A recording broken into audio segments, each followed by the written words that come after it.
Hello, Epic Hero. It's been several months, I guess half a year, since I made my announcement about being an atheist. Something that came just sort of naturally, like it went through a lot of struggle and debate and stuff, but it didn't feel as much like a choice as it did as a realization. But I'll tell you what, it's pretty interesting looking back on some of the older videos I have on my channel that are very Christian and are very pro-Christian and me in a relationship with the God that I believed in at the time, and share that with a lot of my friends and viewers and stuff. So it's funny looking back on that. It's especially funny when a new viewer comes to my channel and they see some videos where they see the video where I talked about being an atheist because it has the most views, and then they see more of the videos where I talk about being a Christian, and they're like, wait, what? And some people have asked me to follow up the atheist video. I didn't really want to for a long time because I was like, I don't want to start a debate on my channel, and I certainly don't.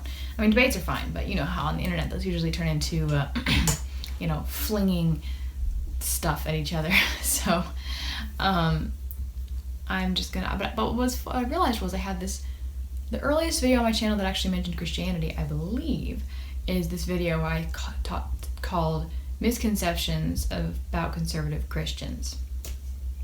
Something I'd heard a lot from a lot of atheist or agnostic people was all these things about conservative Christians, and I was like, that's just not true, and so I made this video about it. Funnily enough, now that I'm on the other side of the coin, I see things a little bit differently. When I meet conservative Christians, I have a lot of the same experiences and a lot of the same outlooks as I thought people had about me when I was a conservative Christian. Like, one of the things I said in the original video were like, you think the conservative Christians hate you, or you think that conservative Christians are always good, or you think conservative Christians are judgmental and stuff like that. And honestly, I feel like I get a lot of that now. Well, I do believe that there are a lot of conservative Christians like me at the time who are not judgmental and who don't hate you and stuff like that. I mean, not that Christians hate you.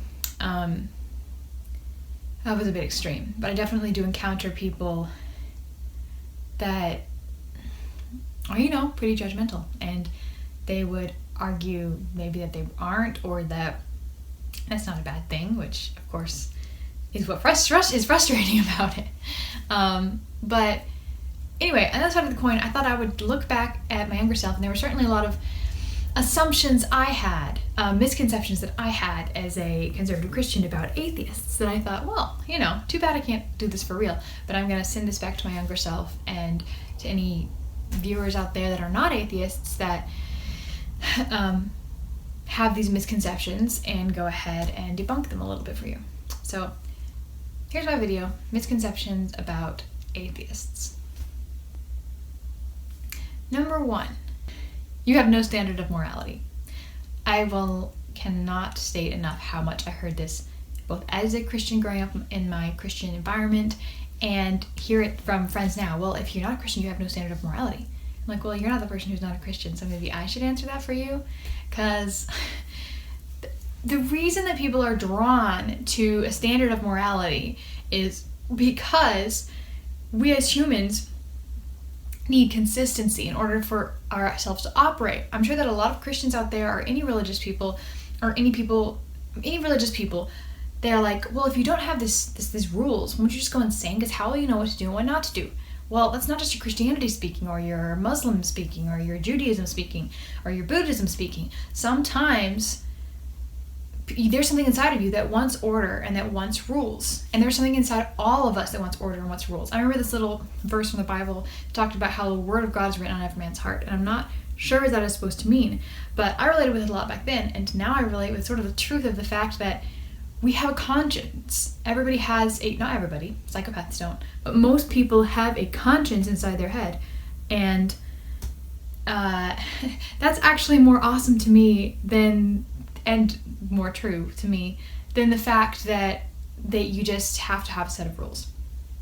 We want a set of rules. We want some morality and some standards.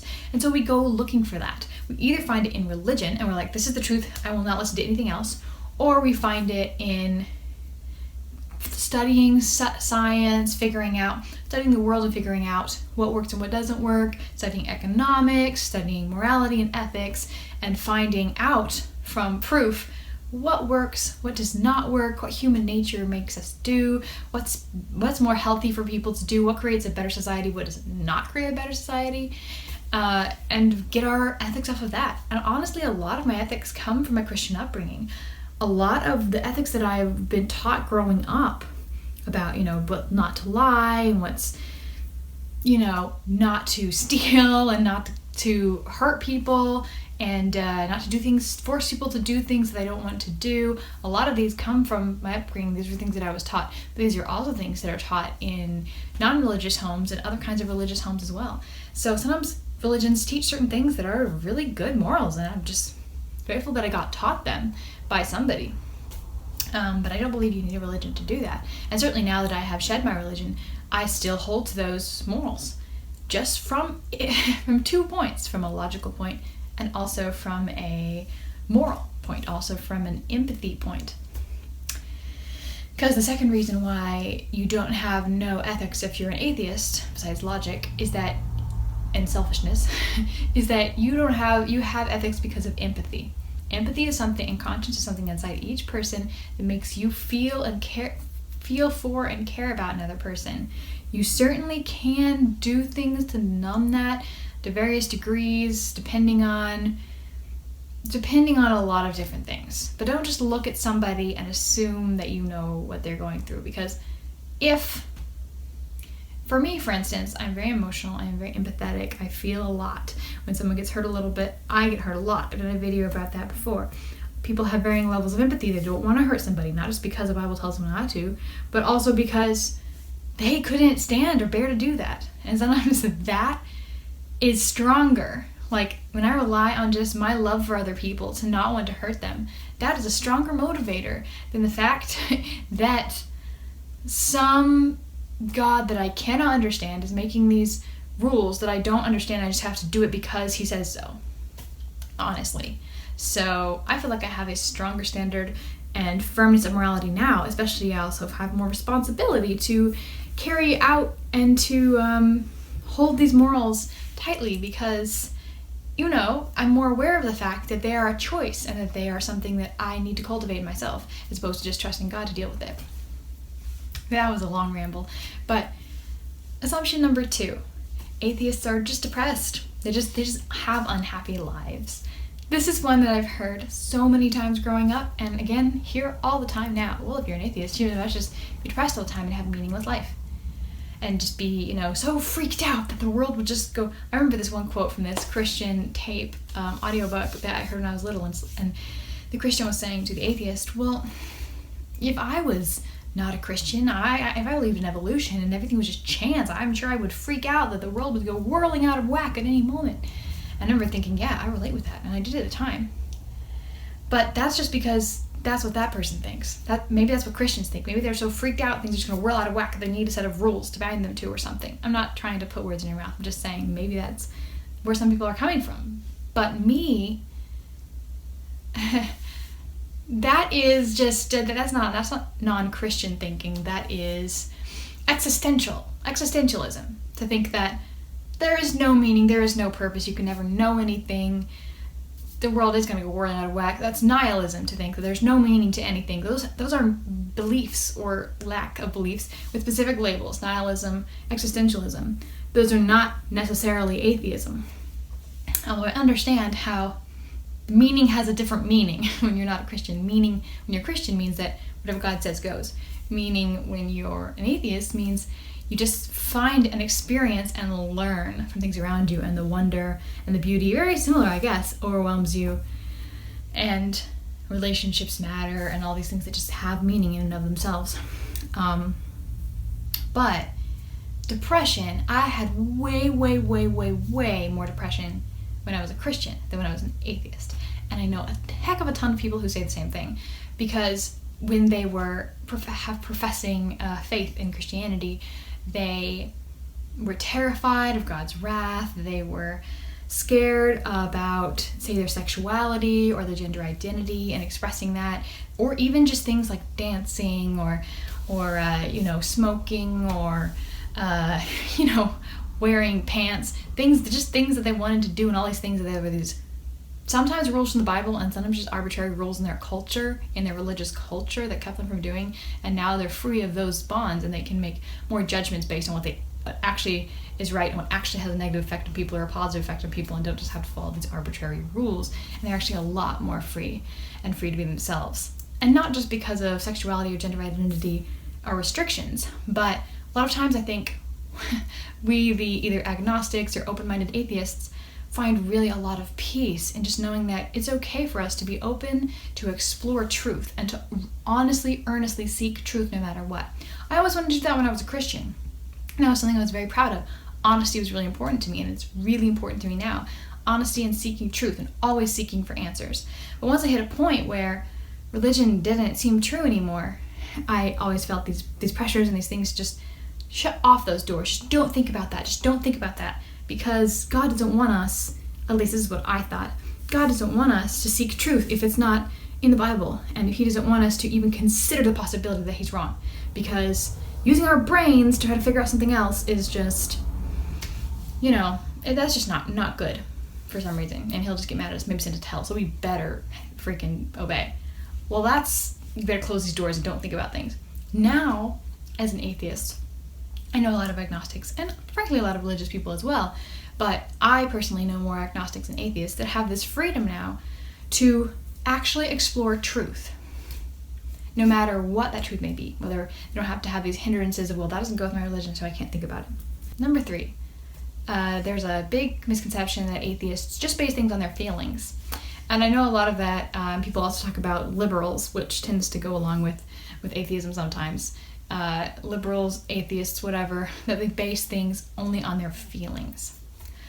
I've never heard a less true statement, I don't think, because most of the atheists I know are really scientific minded. Science sometimes even becomes some of their almost religions, where science, they always want to look for the truth, and they always want to learn how to form an argument, how to look at science and try to learn from the doctors and the scientific community and explore multiple versions of what could be the truth to try to find the real truth. They're not bound to only one set of rules. They can explore to see which one is actually true. And so they're in that point, they're very logically minded people. They look at the evidence and they're like, you know what? A lot of times Christians or religious people might assume that you're being emotional if, say, you were a Christian and you thought that being gay was wrong. So you hid it and you pretended you weren't gay, and sexuality and sexual drive, or even just relationships, are very emotional things, right? But they're also very natural things. They just come from you and how your body works. Your body sends off signals when you're attracted to people and all that jazz, right? It's just something that happens in nature. It's logically evidently there. And when you're a Christian, you have to ignore that. Or if you're against gays, for instance, in your religion, then you have to ignore those obvious proofs, because you have to say, no, I can't be the sexuality, so I'm just going to pretend I'm not, I'm just going to ignore the facts, or whatever. Whereas if you're an atheist, you can be like, well, this is factually true, that I am aroused by these kinds of people. I don't have to ignore those facts anymore. I can actually work with them and see what actually science says about it. Whereas conservatism is like, oh, she's just basing it on her feelings. Like, no, she's actually basing it on fact. But maybe they have feelings. They want to call them feelings because that makes them less valid, I guess, is my only logical assumption for why they would do that. Other thing they might say, based on your feelings, because you're always being kind to everybody, you're always just like, help the animals, save the people. I honestly don't understand how this is a negative thing.